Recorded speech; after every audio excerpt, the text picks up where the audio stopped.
在广场上，灵动那僵硬的身体终于随着精神体的摧毁而放松，他的精神力如同火山爆发，震撼了周围的空间。他的精神力增长的惊人，就像是从新手村直接跳到了高手榜。灵动睁开眼睛，眼中的光芒仿佛能将黑夜点亮，他的精神力强大到足以撕裂坚硬的地面。旁边的小妍看到灵动醒来，身上的璀璨光芒逐渐消退，亲昵的用头蹭了蹭灵动。灵动深吸一口气，吐出一口浊气，眼中还带着一丝惊魂未定。显然刚才的经历让他心有余悸，如果不是小雕及时出手，后果不堪设想。这家伙看来也不是什么好东西。小雕此时再度从灵动肩膀上闪现而出，看了一眼那爆炸的遗骸，然后道：灵动在吞噬了那个想要占据他身体的残留精神体后，意外地获得了那位强者的记忆碎片。虽然那人生前不太光彩，但灵动却从中发现了一些珍贵的精神力技巧，这对他来说简直是意外的财富。现在灵动已经迈入了天赋师的行列，但他对精神力的掌握还比较初级，这些新得来的记忆正好补充了他在这方面的不足。除了精神力的知识，灵动还从记忆中得知了一些关于远古秘藏的信息。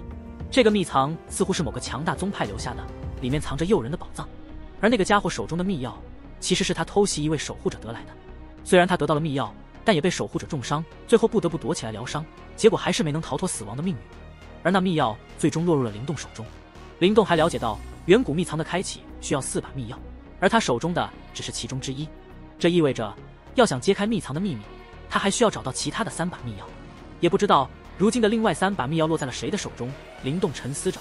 他知道那3把远古秘药的下落是个谜，而这样的宝贝肯定会吸引众多贪婪的目光，那些强大的王朝肯定会想要争夺这些秘药。他意识到如果自己拥有秘药的消息泄露，可能会引来不少麻烦，但他随即轻松一笑，毕竟在他还没有成为天赋师之前，就已经不把那些涅槃境的强者放在眼里了。现在他已经成功晋级，实力大增，即便是不依靠血灵魁，也有了与陈木这样的对手一战之力。这家伙倒也是雪中送炭。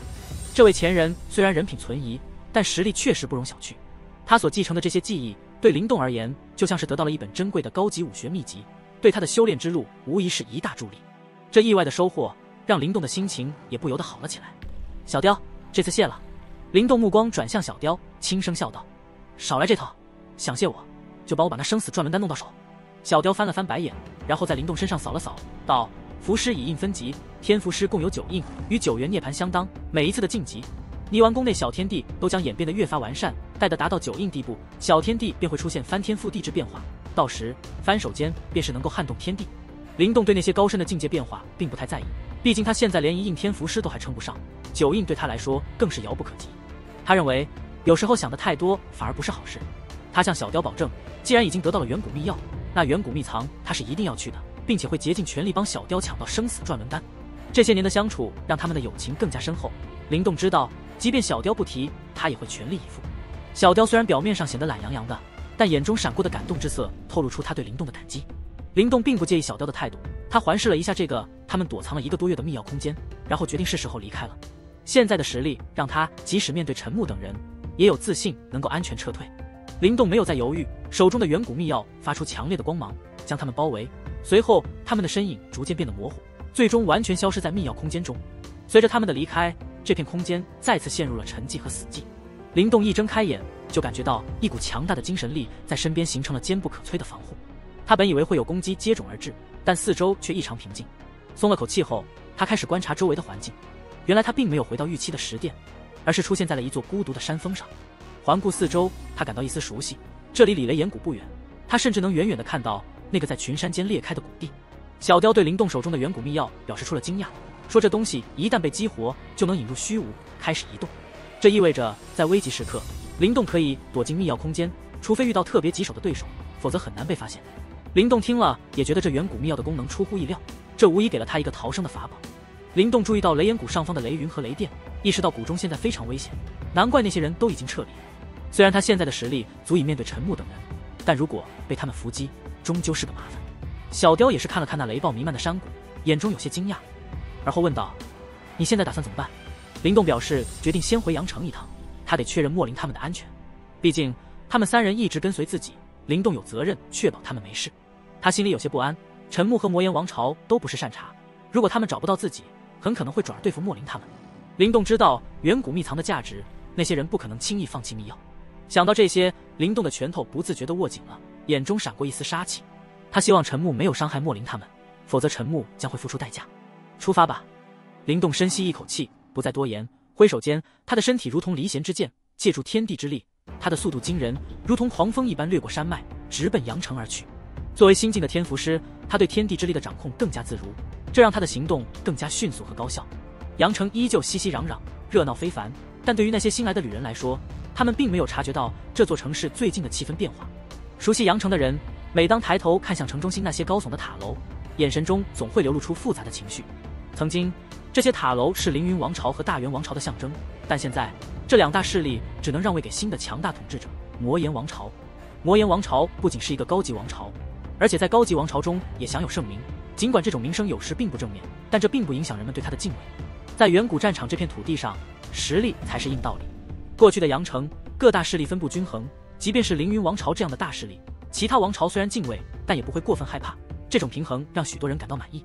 然而，随着魔岩王朝的崛起，这种平衡被打破了。当那位涅槃境的强者站在高塔之巅，俯瞰整个城市，他那充满威胁的声音让许多人感到了前所未有的恐惧。阳城的气氛让一些人不禁叹气。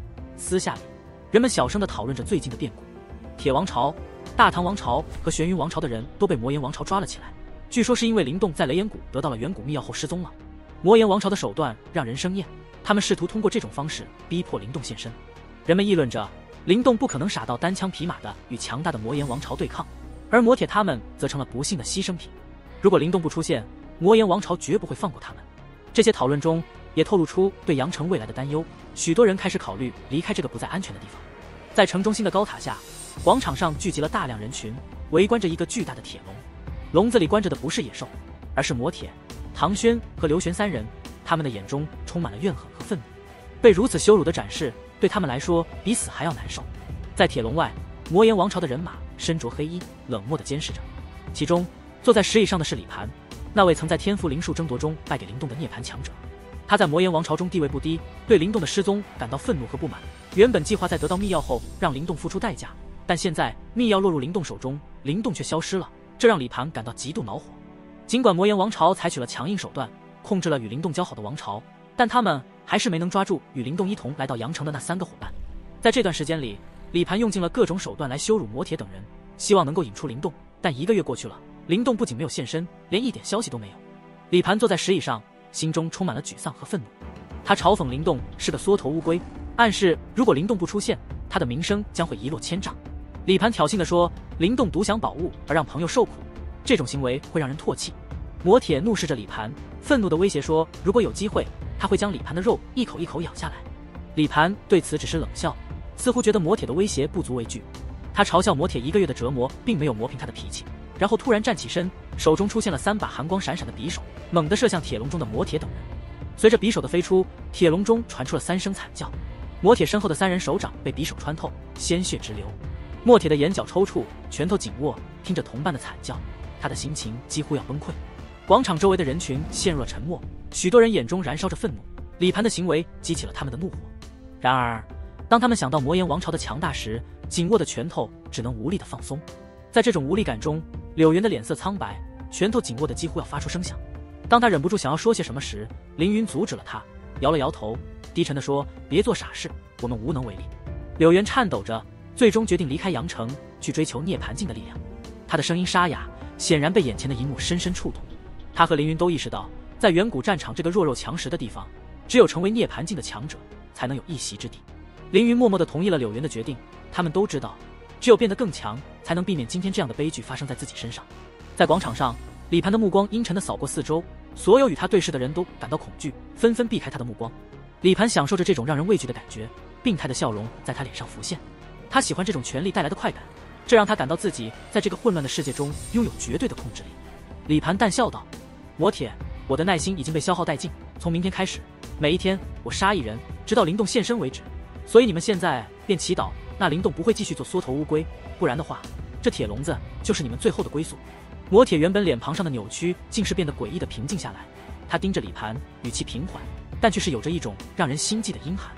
李盘，你是一个不折不扣的畜生，灵动不会出现的。不过等他真正出现的时候，相信我，你的下场会比我们凄惨100倍。李盘的笑容逐渐凝固，他的眼神中透露出越来越浓的杀意。面对魔铁的挑衅，李盘决定不再忍耐，他嘲讽地说：“既然你这么嘴硬，那就从今天开始吧。”随即，他凝聚出一根锋利的长矛，猛地向铁笼中的魔铁投掷过去。长矛的速度和力量让在场的所有人都感到心寒，连柳原这样的准涅槃强者也感到了威胁。李盘显然是想要借此机会杀掉魔铁。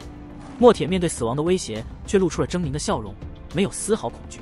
然而，就在长矛即将击中魔铁的瞬间，他却诡异地凝固在了空中，仿佛被某种无形的力量所控制。接着，长矛被捏爆，化为虚无。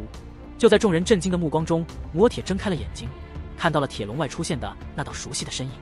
这道身影如同鬼魅般出现，让所有人都感到震惊。这个人显然就是灵动，他及时出现，救下了魔铁。广场上的喧嚣突然间沉寂，所有的目光都聚焦在灵动那凭空出现的身影上。柳原等人的眼中露出了惊讶，他们没想到灵动真的会出现。魔铁等人在铁笼中看到灵动时也是震惊不已，他们的心情复杂。虽然他们的困境与灵动有关，但他们并没有真正的怨恨。他们知道灵动也曾帮助他们进入雷岩谷，而且他们也明白灵动的失踪是出于对魔岩王朝的忌惮。然而灵动的突然出现给了他们巨大的冲击。魔铁的眼中泛起了激动的红光，他的心情难以平复。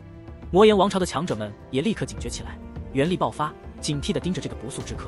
灵动却显得从容不迫，他的目光直接落在铁笼上，随后伸出手掌隔空一握，铁笼在一阵扭曲后，终于在一声巨响中爆裂开来。灵动随后冷冽地看向李盘，平静地要求沉木出来面对。灵动的无视让李盘面露扭曲，他的惊愕很快转变为愤怒。灵动的出现不仅救出了魔铁他们，也挑战了魔岩王朝的权威。这一刻，广场上的紧张气氛达到了顶点。李盘目光阴翳地盯着灵动，然后怪笑道：“为了朋友，以身犯险，连我都要忍不住为你的这番大义感动了。不过，展现大义可是需要付出代价的。也好，既然来了，那就留着吧，我会给你准备一个特殊的铁笼子。”灵动看了李盘一眼，然后转向刚刚站起来的墨铁他们，询问他们的安危。魔铁深深地向灵动表示感谢，唐轩和刘玄也复杂地向灵动行礼。灵动的出现让他们感到意外，他们知道灵动为了救他们可能会面临极大的危险。墨铁告诉灵动，莫林三人在他失踪后并没有回阳城，而是暗中离开了。灵动听后心中稍感宽慰，只要他们没有落入魔岩王朝手中，以他们的实力在远古战场自保应该不成问题。魔铁建议灵动在冲突发生时独自离开，以便日后有机会再来讨债。灵动却笑着拍了拍魔铁的肩膀，表示既然已经露面，就会确保他们安全离开，其他事情他会处理。灵动环顾四周，没有看到陈木的身影，眉头微微皱起。李盘看出了灵动的意图，告诉他陈木并不在阳城，这里由他主宰。李盘还嘲讽灵动，说陈木在的话，灵动连站在这里的勇气都没有。李盘自信地表示，他今天有时间陪灵动的灵魁玩玩，并且提到有4位半步涅槃的强者在场，显然是对灵动的重视。这4人的气息强大，比魔铁他们还要强横，显示出他们身后的实力。李盘坐回石椅，目光阴沉地盯着灵动，仿佛在玩弄着一场游戏，想看灵动今天能有什么作为。4位半步涅槃的强者听到李盘的命令后，露出了一丝怪笑，拳头紧握，然后毫不犹豫地向灵动冲去。魔铁等人看到这一幕，眼中闪过一丝狠色，准备加入战斗。然而灵动却平静地伸出手掌，轻轻一挥，突然间4声清脆的巴掌声响彻半空。那4位半步涅槃的强者如同遭遇了无形的巨大力量，身体倒飞出去，每个人的脸上都留下了清晰的巴掌印。他们狼狈地落在地上，喷出鲜血，气息瞬间萎靡，显然受到了严重的伤害。整个广场陷入了死一般的寂静，魔铁、柳原以及其他旁观者的脸上都凝固了惊讶的表情。过了一会儿，才有人开始倒吸冷气，感到震惊。没有人想到4位半步涅槃的强者竟然会被灵动如此轻易的击败，而且最让人震惊的是，他们并没有看到灵动有任何催动元力的动作。精神力，这一幕的发生让所有人都感到震惊。李盘原本准备看好戏的人，此刻的脸色也变得严肃起来。他意识到灵动刚才所展现的不仅仅是肉体的力量，而是强大的精神力。他一字一顿地问灵动是否已经进入了天符师的境界。李盘能够感应到灵动体内涌出的精神力波动，这种力量远超灵符师，甚至已经达到了天符师的层次。他的声音变得嘶哑，面色阴沉，因为他明白灵动敢于现身，是因为他已经成为了能够与涅槃境强者抗衡的天符师。周围的人听到李盘的话，也都感到震惊。天符师的名号代表着灵动已经拥有了与涅槃境强者对抗的实力。魔铁、柳原等人感到眩晕，他们意识到短短1个月的时间，灵动的实力已经发生了翻天覆地的变化。所有人对灵动投以敬意的目光，这是对力量的尊重。他们看着灵动，心中不禁感叹，那个曾经只是造化境大成的青年，如今已经远远地超越了他们，成为了一个在远古战场中注定不平凡的存在。广场上的寂静被李盘阴沉的面色打破。灵动进入天符师的消息显然让他感到意外，局面开始变得不受控制。李盘清楚，灵动现在的实力加上手中的灵魁，足以让他感到威胁。尽管心中震惊，李盘并没有表现出惊慌，他冷冷地看着灵动，慢慢地说：“原来你有所倚仗。”他身边有魔岩王朝的强者支持，包括2位准涅槃强者和其他半步涅槃的人物，这样的阵容让他有信心面对灵动。周围的风声突然响起，一些黑衣人影出现在广场上，他们的目光阴冷而警惕，显然都是魔岩王朝的精英。这种阵容让在场的人心惊胆战，魔岩王朝的实力确实不容小觑。魔铁等人从震惊中回过神来，看到这一幕，面色也变得凝重。李盘站起身对灵动说：“如果你识相，就交出远古秘药，我们可以一笔勾销恩怨。”他提醒灵动，尽管他进入了天符师，但对魔岩王朝来说，这还不足以构成威胁。他们曾经除掉过涅槃强者，灵动对他们来说也不是不可战胜的。李盘的话语中带着威胁，他想要告诉灵动，魔岩王朝的实力远超他的想象，他们有能力轻易地除掉他。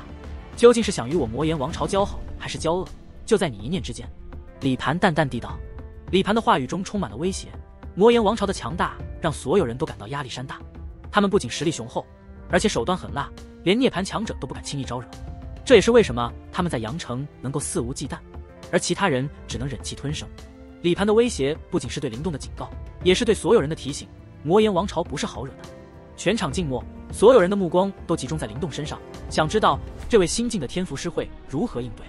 灵动面对李盘的威胁只是微微一笑，然后平静地指向阳城之外，让李盘带着人离开。这个回应让李盘的笑容凝固，他的脸色变得青红交替，显然被灵动的态度激怒了。李盘的怒火爆发，他的元力如同潮水般释放，周围的人都感到难以呼吸。他被灵动的强硬态度彻底激怒，认为灵动没有资格这样对他说话。在愤怒的驱使下，李盘发动了猛烈的攻击，他的拳头如同万兽奔腾，每一击都蕴含着足以杀死半步涅槃强者的力量。柳原等准涅槃强者面对这样的攻击也感到了压力，而灵动却依旧镇定，他没有立即召唤出显灵魁，而是想要亲自测试自己作为天符师的精神力究竟有多强。他的内心充满了火热的期待。泥丸宫内的小天地也开始动荡，广场上的天空突然变得阴沉，狂风骤起，所有人都能感受到一股强大的精神力在周围弥漫。灵动的眼中金芒闪烁，他一手抓住飓风，将其化为一只巨大的风掌，狠狠地扇向李盘的元力群兽。飓风大手所过之处，元力妖兽纷纷爆炸，地面也被撕裂出裂缝。在场的人们对灵动展现的天符师力量感到震惊。李盘虽然被震退，但并未放弃，他拿出一柄光芒闪烁的长剑，身形化为残影，剑罡如涛浪般席卷向灵动。然而灵动在进入天符师时获得的经验和记忆，让他对精神力的运用远超李盘的预料。灵动决定用李盘来磨练自己的精神力。随着他的身形移动，天地间的狂风和奔雷响应，电闪雷鸣。灵动的精神力引动了异象，雷霆和狂风在他的操控下融合，形成了一只巨大的光掌——风雷掌。这只光掌并非由元力凝聚，而是由纯粹的雷电和狂风构成，外层包裹着强大的精神力。这是一种全新的力量展现。灵动悬于风雷之上，一掌拍下，风雷之掌带着雷霆万钧之势向李盘轰击而去。在风雷之掌即将落地的瞬间，广场上已经出现了巨大的凹陷。李盘的眼中映出了震惊，他面对的是灵动那充满力量的一击。广场上，灵动的风雷光掌如同璀璨的太阳，其内蕴含的雷电与风啸声震撼着在场的每一个人。天符师的精神力之强大，让所有人都感到震惊。李盘面对这样的攻击，面色凝重，他知道自己不能有丝毫的懈怠。在这一刻，李盘激发了自己的涅槃金身，全身被耀眼的金光所包裹，如同流金铸造。这是涅槃强者的标志。面对灵动的强横攻势，他不得不全力以赴。李盘的双拳凝聚着可怕的元力，然后直接轰出一拳。这一拳简单直接，但蕴含的力量足以将准涅槃强者如柳原等人重伤。金光拳头与风雷之掌的碰撞，发出了震耳欲聋的巨响，狂暴的波动瞬间蔓延开来。广场上的坚硬岩石被震成了碎石，裂缝迅速蔓延。晨雾在广场中央扩散，周围的人急忙退避。他们清楚，这样的力量波动，即使是半步涅槃的强者也难以承受。晨雾散去，李盘的身影狼狈地从烟雾中倒飞而出，每一次脚步落地都让地面碎裂。众人震惊地看着这一幕，没想到魔岩王朝的李盘竟然在与灵动的对决中落于下风。李盘面色铁青，心中充满了心悸。灵动的风雷之掌不仅强大，而且那狂暴的力量甚至穿透了他的涅槃精身，让他感到剧痛。他无法理解，灵动刚刚进入天符师，精神力为何如此强横。灵动的身影再次出现在众人视线中，他居高临下地看着李盘，语气中带着轻蔑。李盘的面色更加阴沉，他威胁灵动，但灵动并不为所动，反而再次凝聚风雷之掌，向李盘轰击而去。魔岩王朝的强者们见状，迅速后退，准备布阵对抗灵动。然而，灵动并不给他们机会，他释放出灵魁，迅速冲入魔岩王朝的强者之中，如同狼入羊群，将他们击溃。李盘见状，面色巨变，他知道自己单打独斗不是灵动的对手，于是下令布阵。但灵动并不给他们机会，他使用精神力控制地面，阻止李盘的行动，同时灵魁继续在魔岩王朝的强者中肆虐。李盘在灵动的攻击下节节败退，最终不得不选择撤退。他威胁灵动说陈木已经去抓捕灵动的朋友，让灵动跪地求饶。然而灵动的眼中涌起了杀意，他决定不再留手，直接对李盘发动了致命的攻击。李盘虽然拼尽全力抵挡，但在灵动和灵魁的联手下，他最终还是被精神长矛洞穿身体，倒在了广场上。整个广场陷入了死寂，所有人都被灵动的果断和强大所震撼。灵动的这一举动无疑向所有人展示了他不再是可以随意捏揉的软柿子，而是有着足够实力与魔岩王朝抗衡的强者。